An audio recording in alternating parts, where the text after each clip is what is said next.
నమస్తే. నేను నాగశ్రీ. నాగశ్రీ డైరీస్‌కి స్వాగతం.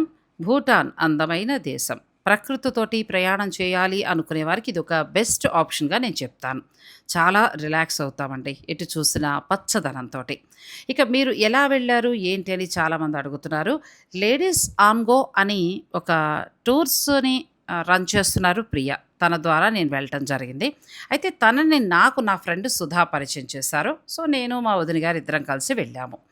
ఇక వీరు ఇచ్చే ఫెసిలిటీస్ ఏంటంటే, మనం కట్టే అమౌంట్‌కి 3 స్టార్ హోటల్ అకామిడేషన్. మొత్తం భూటాన్ దేశం అంతా కూడా భూటాన్ దేశపు బస్‌లోనే మనం తిరుగుతాము. బ్రేక్‌ఫాస్ట్, డిన్నర్ లాంటివి వారే ఇస్తారు. Water bottles. ఆ తర్వాత ఏంటంటే, రూమ్‌కి ఇద్దరు చొప్పున ఉండేలాగా ప్లాన్ చేస్తారు. రూమ్స్ కూడా చాలా హైజీనిక్‌గా ఉన్నాయి. చక్కగా బాత్రూమ్స్ అన్నీ బావున్నాయండి. ఫుడ్ కూడా బావుంది. బ్రేక్‌ఫాస్ట్ విషయానికొచ్చేటప్పటికి ఏంటంటే, మన ఇండియన్ బ్రేక్‌ఫాస్ట్ ఉండేలాగానే ప్లాన్ చేశారు. అక్కడ చెఫ్స్ కూడా అలాగే రెడీ చేశారు.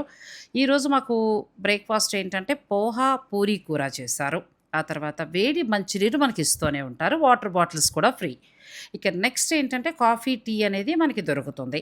ఇక ఏమి లోటు లేదండి. ఫుడ్ విషయానికి ఏం కాంప్రమైజ్ అవ్వాల్సిన అవసరం లేదు. చాలా బావుంది. ఇక లంచ్ మాత్రం ఏంటంటే మేము అంతా కూడా తిరుగుతూ ఉంటాం గదా! అక్కడ వారు కొన్ని కొన్ని బెస్ట్ హోటల్స్ దగ్గర ఆపుతారు. ఆ ఖర్చు మనం పెట్టుకోవాల్సుంటుంది. అది కూడా ఎంత పర్ హెడ్ వచ్చి మాకొచ్చి ఎంత ఒక్కొక్కళ్ళకి రూ. 260, 200 కంటే ఎక్కువ అవ్వలేదండి. అంటే మనం తినే దాన్ని బట్టి. ఎంత తిన్నా కూడా మాక్సిమం ఒక పూటకి ఒక 300 మించి అవ్వలేదు ఒక్కొక్క మనిషికి. సో, ఇలా మంచి బడ్జెట్‌లో మంచి దేశాన్ని చక్కగా చూసొచ్చేసాం. ఇక మేము ఈరోజు అంటే సెకండ్ డే భూటాన్ రాజధాని థింపూలో ఉన్నాం గదా! థింపూ నగర సందర్శనకి బయలుదేరుతున్నాం. ఇక అందరిని టిఫిన్ ఎలా ఉందని అడిగినప్పుడు వారి వారి అభిప్రాయాలను వెలిబుచ్చారు. అయితే ఆ టైంలో నాయిస్ బాగా వస్తోంది. కాబట్టి నేను వారి వాయిస్‌ని యాజ్ ఇట్ ఈస్‌గా మీకు ఇవ్వలేకపోతున్నాను. ఇక ఇక్కడ మేమందరం కూడా టిఫిన్ పూర్తి చేసుకొని బయలుదేరుతున్నాం. ఈ తినేనండి ప్రియ. ఈ బ్లాక్ టీ షర్ట్ అమ్మాయే ప్రియ. నాకు ఆ అమ్మాయి కూడా స్వతహాగా బాగా నచ్చింది. చాలా సింప్లిసిటీ, మాతో కలిసిపోతూ, మాకేం కావాలో చూసుకుంటూ చాలా బాగా సాగింది ప్రయాణం అంతా కూడా. ఇక భూటాన్‌లో మన అమౌంట్ తోటే అంటే మన రూపాయే చెల్లుబాటవుతుంది. వేడి నీరు చూడండి అబ్బా! ఎంత పొగలొస్తోంది కదా! అలా ఇస్తారు. వేడి వేడి నీరిస్తారు. వేడి నీరు తాగడం చాలా మంచిది కదా ఆరోగ్యానికి. ఇక మేము స్టే చేసిన హోటల్. మా సేఫ్టీ కోసం ఒక ఫ్లోర్ మొత్తం మా కోసమే బుక్ చేసింది ఆ అమ్మాయి. ఇంకా అక్కడ మనం తప్ప ఇంకెవరు ఉండరు. వేరే వేరే ద్వారా వెళ్ళినప్పుడు ఎలా ఉంటుందంటే మనకి 2 రూములు పైన, 2 రూములు సెకండ్ ఫ్లోర్‌లో, థర్డ్ ఫ్లోర్‌లో అలా ఉంటాయి. అయితే మాకు ప్రియ ఎక్కడా కూడా అలా చేయలేదు. ఒకే ఫ్లోర్‌లో మేమందరం ఉండేలాగా ప్లాన్ చేసింది. మా చేత ఇలా వార్మప్స్ చేయించింది. మా ప్రయాణం ఆ రోజు స్టార్ట్ అయ్యే ముందు మీరందరూ చేయాల్సిందే అంది. అందరం కూడా సరదాగా అలా మేము వార్మప్స్ చేసి తర్వాత బస్ ఎక్కాము. ఇక ఈ టూర్ మొత్తంలో అంతా కూడా ఏంటంటే, మన అమౌంట్ ఒక 20,000 పైన తీసుకెళ్తే చాలండి. 20 కూడా అక్కర్లేదు. ఒక 15,000 మీరు షాపింగ్ చేయాలంటే ఇంకెక్కువ డబ్బులు తెచ్చుకోవాలి తప్ప, లేకపోతే అక్కర్లేదు. ఇక ఆ దేశంలో మనం తిరిగిన తర్వాత వీసా ఫీజు అంతా ఎలా చూసుకున్నా రూ. 3,600 అయితే మనం వీసా ఫీజుకి చెల్లించాల్సి ఉంటుంది. ఇక అంటే మనం ఆ దేశంలో తిరుగుతున్నందుకు. ఇండియన్ కరెన్సీ ప్రకారం. ఆ తర్వాత ఏంటంటే, ఇంక ఎక్కడికి ఏది చుట్టానికి వెళ్ళినా అక్కడ ఇతని ఫీజుంటే అది మనమే పెట్టుకోవాల్సి ఉంటుంది. కొన్ని చోట్ల 500, కొన్ని చోట్ల అంతే మాక్సిమం 500 లోపే ఉన్నాయండి. ఒక్క చోట మాత్రమే రూ. 1000 ఉంది. ఆ డీటెయిల్స్ అన్నీ కూడా నేను మీకు వీడియోలో అందిస్తాను. ఇదే భూటాన్ యొక్క రాజధాని థింపు. మా బస్సు ఫస్ట్ ఇప్పుడు బుద్ధుడి విగ్రహం దగ్గరికి వెడుతోంది. ప్రతి 12 మందికి ఒక గైడ్‌ని ఇవ్వడం అనేది జరుగుతుందండి. స్థానికంగా ఉండే గైడ్స్‌నే మనం తీసుకోవాల్సి ఉంటుంది. మనం సొంతంగా తిరగడానికైతే కుదరదు. ఎందుకు అనంటే, ఈ దేశంలో వాళ్ళ ఆదాయం ఇదే కాబట్టి, మనం ప్రవేశించిన దగ్గర నుంచి తిరిగి వెళ్ళే వరకు కూడా వాళ్ళదే బాధ్యత. నిజం చెప్పొద్దు. చాలా చాలా జాగ్రత్తగా చూసుకున్నారు ఈ అబ్బాయిలిద్దరూ, డ్రైవరు కూడా. మనం ఏ ప్లేస్‌కెళ్తున్నామో ఆ ప్లేస్‌ని చక్కగా మనకి ముందుగానే ఎక్స్‌ప్లెయిన్ చేస్తారు. హిందీ, ఇంగ్లీష్‌లో చెప్తారు. ఈ పిల్లోడటండి 'బాహుబలి' సినిమాని చాలా సార్లు చూసాడట. 'బాహుబలి' మొత్తం చెప్తూనే ఉన్నాడు మాకు. అలాగే హిందీ పాటలు ఎంత చక్కగా పాడాడో. నాకు బాగా నచ్చాడు ఈ పిల్లాడు. ప్లస్ మనకి ఎంతో గౌరవం కూడా వాళ్ళు చాలా బాగా ఇస్తారు. గౌరవం మనం ఇచ్చి పుచ్చుకోవాలి అంతే. కొంతమందేంటంటే వారి లాంగ్వేజ్‌ని దాన్ని ఆక్షేపించేటట్టు చేస్తూ ఉంటారు. అలా చెయ్యొద్దండి. ఎందుకంటే అది మనల్ని మనం తగ్గించుకున్నట్టే, మన దేశం పరువు తీసినట్టే అవుతుంది. వాళ్ళు గౌరవిస్తున్నప్పుడు మనం కూడా గౌరవం ఇచ్చి పుచ్చుకోవాలి.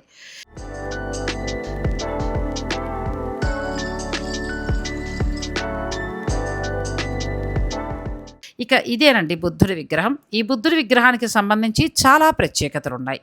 భూటాన్ రాజధాని అయిన థింపూ నగరంలో ఈ విగ్రహాన్ని స్థాపించారండి. పూర్తిగా కంచుతో తయారైన బుద్ధుడి విగ్రహము. 162 అడుగుల ఎత్తు ఉంటుంది. మాకు అతను భూటాన్ గైడ్ చక్కగా ఎక్స్‌ప్లెయిన్ చేశారు. It's with Buddha's enlightenment, also like Gautam Siddhartha's enlightenment. Okay, so here this statue was being built. The initial construction started in the year 2006. The permission was being granted by the fourth king and the chief abbot of the monastic body. But here, the investor, USD, American dollar for the expenses, and the statue itself is for the 4700,000 million dollar. Okay, the expense is very high, but for the government side, the contribution is the electricity and the road facility. So this was the two thing being given by the say like the country or the government. ఆ విగ్రహం యొక్క ప్రత్యేకతల్ని. బుద్ధుడి విగ్రహం కింద అంటే ఆయన పీఠం ఆయన కూర్చోబెట్టిన కింద ఒక గుడిలాగా ఉంది. ఒక పెద్ద హాలు. అక్కడ మనం ధ్యానం చేసుకోవచ్చు ఎంతసేపైనా సరే. ఆ గుడిలో అంటే ఆ ధ్యాన మందిరంలో 1,20,000కు పైగా చిన్న చిన్న బుద్ధుడి కంచు విగ్రహాలనేవి ఉన్నాయి. ఈ ప్లేస్ అంతా చూడండి ఎంత బావుందో కదా! చాలా అందంగా ఉంది ఈ ప్లేస్. అయితే కొంచెం ఎండ పెరిగింది. కొద్దిగా ఇబ్బందిగా అనిపిచ్చింది ఎండ. అయితే ఈ భూటాన్ చూడటానికి కూడా చాలా మంచి మంచి సీజన్స్ ఉంటాయటండి. సెప్టెంబర్ నుంచి కూడా విజిట్ చేయాల్సిన ప్లేస్. అలాగే మనం జనవరి నుంచి మే లోపు మనం వెళ్ళొచ్చు. అయితే చలి ఉంటుంది గానీ, మేము వెళ్ళిన సీజన్ కరెక్ట్‌గా ఉంది. ఎక్కువ చలి లేదు, ఎక్కువ ఎండ లేదు. ఈ బుద్ధుడి విగ్రహం దగ్గర చాలా సేపు గడిపి, అక్కడే మేము ఫోటోస్ అవి తీసుకొని, చక్కగా ఆ సాంప్రదాయాలు అవన్నీ కూడా గైడ్‌ని అడిగి తెలుసుకున్నాం. నిజం చెప్పాలంటే ఇక్కడ ఉన్న భూటాన్ వాసులకి భక్తి ఎక్కువేనండి. ఇక్కడ బౌద్ధ మతం మాత్రమే ఉంది. అలాగే మన వినాయకుడిని చాలా ఎక్కువగా వారు పూజిస్తున్నారు. ఇంకా వేరే మతాలు ఏమీ లేవు. ఇలా బుద్ధుడికి నైవేద్యంగా ప్రతి గుడిలో కూడా 7, 9, 11 అలా ఈ గిన్నెలు చిన్న సైజు నుంచి పెద్ద సైజు వరకు కూడా పెట్టి వాటిల్లో వాటర్, కొన్ని వాటిల్లో పాలు వంటివి నింపుతారు. ఇవన్నీ ఎందుకున్నాయి ఇలా అన్నీ అడిగితే చక్కగా గైడ్స్ మనకి వివరంగా చెప్తారు. ఎక్కడా విసుక్కోరండి. ఓపికగా మనం అడిగే కొద్దీ కూడా ఎంతో ఇంట్రెస్ట్‌గా చెప్తారు. వాళ్ళ దేశం గురించి గొప్పగా చెప్తారు. వాళ్ళ రాజు గురించి కూడా చాలా గొప్పగా చెప్తారు. ఈ భూటాన్‌లోని థింపూ. ఆ కొండపై నుంచి మొత్తం మనం ఈ రాజధాని అంతా కూడా చూడొచ్చండి. ఇక్కడ దేశ జనాభా 1,00,000 మంది వరకు కూడా ఉంటారట. విశాలంగా ఉంటుందండి. ఎక్కడ కంగారు ఉండదు. ఆదరాబాదరాగా వెళ్ళిపోవటాలు ఉండవు. ట్రాఫిక్ సిగ్నల్స్ అయితే అస్సలుండవు. ఈ వెహికల్ వెళ్ళేదాకా ఆ వెహికల్ ఆగుతుందంతే. మనం రోడ్డు క్రాస్ చేస్తే మనం వెళ్ళేదాకా ఆ వెహికల్ వాళ్ళు ఆగుతారంతే. అలా అన్ని ప్రత్యేకతలు ఉన్నాయి. ఇక ఇక్కడ ఏంటంటే చాలామంది తృప్తిగా బతకడానికి అలవాటు పడతారు. Every district has one fortress each, out of which we are, let's say like we are at the viewpoint of Thimphu Fortress. Now, when I say fortress, Hindi में लोग बोलता है किला. So the origination of the fortress has evolved in the 16th centuries. Next చూసేది ఏంటంటే బుద్ధుడి విగ్రహానికి పక్కనే ఒక హిందూ దేవాలయాన్ని కూడా ఆ కొండపైనే నిర్మించారండి. శివాలయం. శివుడు, అమ్మవారు ఇక్కడ ప్రత్యేకమని చెప్పచ్చు. నెక్స్ట్ ఏంటంటే మేము లంచ్ కంప్లీట్ చేసుకుని మరొక ఈవెంట్‌కి వెళ్ళామండి. ఇది స్పెషల్ అట్రాక్షన్ ఏంటంటే వారి దేశం యొక్క సాంప్రదాయ నృత్యాలని ప్రదర్శిస్తారు. ఇక్కడ చూడండి నేను పైకి ఎక్కలేకపోయాను. కాలు పట్టేసింది నాకు. కానీ ఆ అమ్మాయి చక్కగా సాయం చేసి నన్ను లోపలికి తీసుకుని వెళ్ళింది. వీళ్ళల్లో ఉన్న హెల్పింగ్ నేచర్ కూడా మనకి ఒక లెసన్‌గా కూడా అనిపిస్తూ ఉంటుందండి. ఎందుకంటే మనం చాలా నేర్చుకోవాలి. ఇలాంటి దేశాలు వెళ్ళినప్పుడు చూసి వచ్చేయటం, ఎంజాయ్ చేసేయటం, షాపింగ్ చేసేయటం, ఫోటోస్ తీసుకోవడం, రీల్స్ తీసుకోవడం కాదు. ఆ దేశంలో నేర్చుకోకూడనిది ఏముంది, నేర్చుకునేది ఏముంది అనేది మనం తెలుసుకోవాలి.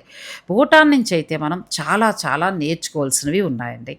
ఇక ఇది ఏంటంటే ఇలాంటి ఈవెంట్స్ అన్నీ ఏంటంటే వేరే చోటైతే ₹1000 ఒక ₹1000 ఇస్తే మనకి ఒక 5 డాన్స్‌లేవో చేసి చూపిస్తారట వాళ్ళ సాంప్రదాయ నృత్యాలు.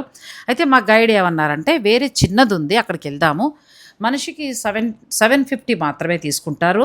మీకు ఇంకా డబ్బులు తగ్గుతాయి. మీరు ప్రశాంతంగా మీరే చూడొచ్చు అన్నారు. బావుంది కదా! మంచి ఐడియా. సో, మేమందరం ఇక్కడికొచ్చేసాము. ఇక్కడ మనిషికి 750 తీసుకుంటారండి. బుద్ధుడి విగ్రహం దగ్గర ఏంటంటే చెప్పడం మర్చాను. రూ. 500 మనం ఫీజుగా ఇవ్వాల్సి ఉంటుంది. అంటే ప్రవేశ రుసుము. అక్కడికి వెళ్ళాలంటే రూ.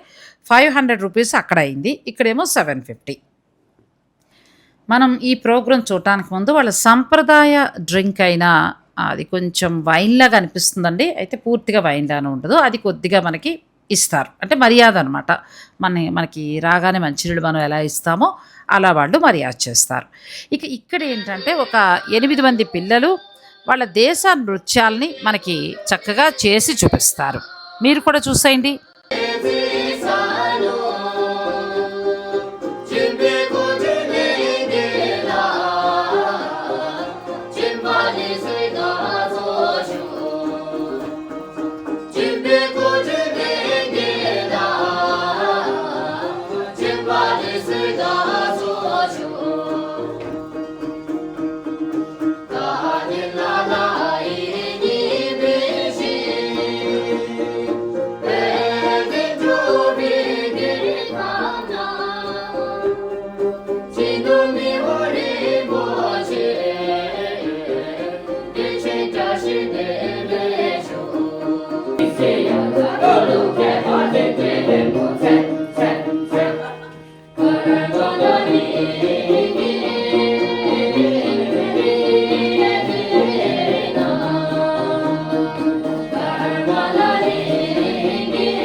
అక్కడ నృత్యాలన్నీ చూసి అంటే డాన్సెస్ అన్నీ చూసి సరదాగా వాళ్ళతో గడిపి టీ, బిస్కెట్స్ లాంటివి వాళ్ళ మర్యాదలన్నీ కూడా తీసుకొని ఇక తర్వాత బయలుదేరామండి. ఇక లాస్ట్‌గా థింపూ నగరంలో మనం చూసేదేంటంటే షాపింగ్. ఇంక షాపింగ్ అంటే ఆడవాళ్ళం ఎక్కడ ఆగుతామండి. ఇదంతా కూడా షాపింగ్ ఉన్న ఏరియా. ప్రతి ఊరిలో కూడా ఇలా షాపింగ్ జోన్ అనేది ఒకటుంటుంది. మనకు మళ్ళీ ఎక్కడ పడితే అక్కడ షాపులు అలా ఉండవు. నాకు ఎక్కువగా కొంచెం విదేశీ కల్చర్ బాగా కనిపించిందండి ఇక్కడ. మనం ఇప్పుడు అమెరికాలో చూడండి డౌన్ టౌన్ గాని, లేదంటే కొన్ని షాపింగ్ ఏరియాస్‌లోకి వెళ్ళి మాత్రమే షాపింగ్ చేస్తాం. అలా ఇక్కడ కూడా. ప్రతి షాపింగ్ ఏరియాలో కూడా గడియార స్తంభం అనేది ఉంటుంది. వాల్ వాల్ క్లాక్ తోటి. సో, అక్కడ పార్క్ చేసుకొని కొన్ని ఫోటోస్ లాంటివి తీసుకుంటారు. ఆ తర్వాత మొత్తం షాపింగ్ అనేది చేసుకుంటారు. ఇక ఇక్కడ షాపింగ్ విషయానికొస్తే పెద్దగా ఏమీ లేవు కానీ, ముందుగా సరదాగా మేము గోల్డ్ షాప్ ఉంటే వెళ్ళామండి. ఎలాంటి మోడల్స్ ఉంటాయి, అసలు గోల్డ్ ధర ఎంతుంది, సిల్వర్ ఎంతుంది, ఇక్కడ ఎక్కువ కొంటారా, తక్కువ కొంటారా ఇవన్నీ తెలుసుకుందామని వెళ్ళాము. మోడల్స్ అన్నీ బాగున్నాయండి. చిన్న చిన్న ఉంగరాలు, వెండి గాజులు చూడండి ఎంత బాగున్నాయో. వెండి రేట్ ఎక్కువ ఉంది కానీ, లేకపోతే అందరం గాజులు కొనుక్కునేవాళ్ళం. ఇక కొన్ని కొన్ని మోడల్స్ అయితే చాలా బాగున్నాయి. బీడ్స్ తోటి లాకెట్స్ అట్లా అయితే వాళ్ళు కూడా రెడీ అవుతారనుకుంటా. గోల్డ్ కూడా చాలా మంచి మంచి మోడల్స్ ఉన్నాయి. మగవారికి బ్రాస్లెట్స్ కానీ, ఆ తర్వాత ఆడవారికి చైన్స్ అలాంటివన్నీ కూడా చాలా ఉన్నాయి. అయితే ఇప్పుడు బంగారం రేట్ ఎక్కువగా ఉండడం కారణంగా పెద్దగా కొనుగోళ్ళు లేవట. నేను ఆ అమ్మాయిని అడిగినప్పుడు ఆ అమ్మాయి అదే చెప్పింది. అంతకుముందయితే బానే కొనేవారు. కానీ మనకు మళ్ళే కాదండి. ఏదైనా అవసరం ఉన్నప్పుడు కొనుక్కోవడం తప్ప వేలం వెర్రిగా ఎక్కువగా కొనుక్కోవటం అలా ఏమీ లేదు. కొన్ని కొన్ని మోడల్స్ అయితే బాగున్నాయి. బాగా నచ్చాయి. కాకపోతే మన రేటే ఉంది. అయితే నా ఫ్రెండ్ ఏమందంటే ఒక 500 ఎక్కువే ఉంది నాగశ్రీ అని అంది. సో, ఏదైనా మొత్తానికి బంగారం రేటు పెరిగి సామాన్యులకు అందకుండా పోయిందనుకోండి. అయితే ఇక్కడ డిజైన్స్ అన్నీ కూడా చాలా చాలా బాగున్నాయి. ఇక ఆ తర్వాత మార్కెట్‌లో మిగతా వారందరూ షాపింగ్ చేసుకుంటుంటే నేను మిగిలిన స్పెషల్స్ అన్నీ చూస్తూ కూర్చున్నాను. ఇక్కడ ట్రాఫిక్ విషయానికొచ్చేటప్పటికి చూసారు గదా! ఒక క్రమశిక్షణగా పెడతారు. ఎవరైనా దాటుతున్నారు అనంటే ఆ వెహికల్ ఖచ్చితంగా ఆగుతుందక్కడ అంతే. మనం దాటే వరకు ఆగి మనం దాటిన తర్వాత పెడుతుంది. అలా అని ఎక్కడ పడితే అక్కడ దాటకూడదు. లైన్స్‌లా ఉంటుంది. ఆ లైన్స్ మించే మనం దాటాల్సి ఉంటుంది. అయితే మీరనొచ్చు 1,00,000 మందే కాబట్టి ఆ మాత్రం ట్రాఫిక్ రూల్స్ పాటిస్తారు అని. కాకపోతే ఎంత దేశ జనాభా ఎక్కువున్నా కూడా మనం కూడా పాటించొచ్చు. బట్ కాకపోతే ఇంకా మన మన పద్ధతి మీకు తెలుసు కదా! ఇక ఆ తర్వాతేంటంటే ఇవన్నీ కూడా వాళ్ళ ట్రెడిషనల్‌కి సంబంధించి అంటే భూటాన్‌లోనే తయారయ్యే కొన్ని రకాల కీ చైన్స్ కావచ్చు, ఇంటి అలంకరణ, ఆ తర్వాత బుద్ధుడికి సంబంధించిన కొన్ని ఆర్టికల్స్, తర్వాత చాలా ఉన్నాయండి. ఒకటని కాదు. నాతో పాటు మీరు కూడా చూసేయండి. సడెన్‌గా అంటే కొన్ని గుర్తు రావట్లేదు నాకు. ఇవన్నీను. అలాగే వాళ్ళకి చెప్పాను గదా! దైవభక్తి చాలా ఎక్కువ. అగరొత్తులు, ఆ తర్వాత దేవుడు నైవేద్యం పెట్టేవి ఇలాంటివన్నీ చాలా కనిపించాయి. మేము ఈ కప్స్ అయితే కొనుక్కున్నామండి. చాలా బావున్నాయి. ఒక నలుగురు, ఐదుగురం అయితే ఈ కప్స్ తీసుకున్నాం. వెరైటీగా అనిపిచ్చాయి. ఆ తర్వాత అందరం కూడా ఎక్కువగా కీ చైన్స్ తీసుకున్నాం. గిఫ్ట్‌గా ఇవ్వడానికి బావుంటాయని. కొంచెం రేట్ ఎక్కువగానే అనిపించాయి. ఎందుకంటే మన దేశంలో ఒక 200 ఉంటే ఇక్కడ అది 400 దాకా ఉంది. అంటే మరి అన్నీ కూడా ఎక్స్‌పోర్ట్ కదా! మన దేశం నుంచి ఎక్కువగా దిగుమతి చేసుకుంటారు. కాబట్టి కొన్నేమో లోకల్‌గా తయారవుతాయి. మంచివాళ్ళండి. మనం వాళ్ళని విసిగించకుండా చక్కగా తీసుకొని మనం కొంటున్నామంటే వాళ్ళే తగ్గిస్తారు. నేను సరదాగా ఇలా షూట్ చేసుకుంటూ ఒక రూ. 5,000 దాకా ఏవో చిన్నవన్నీ నేను మా వెయ్యపురాలు గారు ఇద్దరం కలిసి మా వదిన గారు కొన్నాము. ఆ అమ్మాయి మాతో ఎంతో చక్కగా మాట్లాడి, నేను అవి షూట్ చేశానంట. నాకొక మంచి గాజు గిఫ్ట్‌గా ఇచ్చింది. అలాగే వాళ్ళిద్దరూ చెప్పారు. ఈ దేశం అంటే మన భారతదేశం అంటే వాళ్ళకి చాలా చాలా ఇష్టమంట. మన దేశం వచ్చి బెంగుళూరు, గోవా లాంటివి చూసిందట ఆమె. అని చాలా చాలా గొప్పగా పొగిడిందండి మన దేశాన్ని. నాకు కూడా చాలా సంతోషం అనిపించింది. భూటాన్‌కి మన దేశం ఎంతో సహాయం చేస్తుందని కూడా చెప్పింది. సో, చాలా మంచివాళ్ళండి. బావుంది. థింపూ నగరం కూడా చాలా బావుంది. అయితే సాయంత్రం 6 అయ్యేటప్పటికి నెమ్మదిగా జనాభా పలచబడిపోతున్నారు. పెద్దగా నైట్ టైమ్ తిరగడాలు అలా ఏమీ లేదు. డే టైమ్ కనిపిస్తారు గానీ, నైట్ అయ్యే కొద్దీ ఇంకా ఎక్కడ వాళ్ళు అక్కడికి ఇంటికి చేరిపోతారు. అలాగే జాబ్ చేసేవారు, తర్వాత బయటకొచ్చి పని చేస్తున్నవారు ఎవ్వరున్నా కూడా వాళ్ళ ట్రెడిషనల్ డ్రెసెస్‌ని ఖచ్చితంగా వేసుకోవాల్సి ఉంటుంది. ఇక ఆ తర్వాతేంటంటే పరిశుభ్రతకి ప్రాణమిస్తారు. ఉన్న దానితో తృప్తి చెందుతాం అనే మాట నాకు చాలా బాగా నచ్చిందండి. ప్రతీదీ కూడా క్రమశిక్షణగా చిన్న పిల్లల నుంచి పండు ముదుసల వరకు కూడా ఒకటే క్రమశిక్షణగా వాళ్ళు వెళ్ళటం జరుగుతోంది. అందుకే ఆ దేశం అంత బావుందేమోనని నాకనిపించింది. అయితే దేశ జనాభా మాత్రం 7.5 లక్షలు అంటే 8 లక్షల లోపే ఉంది. 1974 దగ్గర నుంచి మనకి భూటాన్ దేశంకి ఎక్కువగా అంత జనం రావటము, రాకపోకలు సాగాయి గానీ, అంతకుముందైతే వీరు మాత్రమే ఉండేవారు. ఎవరితోటి కలవడానికి ఇష్టపడేవారు కాదుట. కానీ ఇప్పుడు అంతా మోడర్న్‌గానే ఉందండి. ఎక్కడా కూడా మనకేమీ వెనుకబడిన దేశానికి వెళ్ళాము అలా ఏమీ లేదు.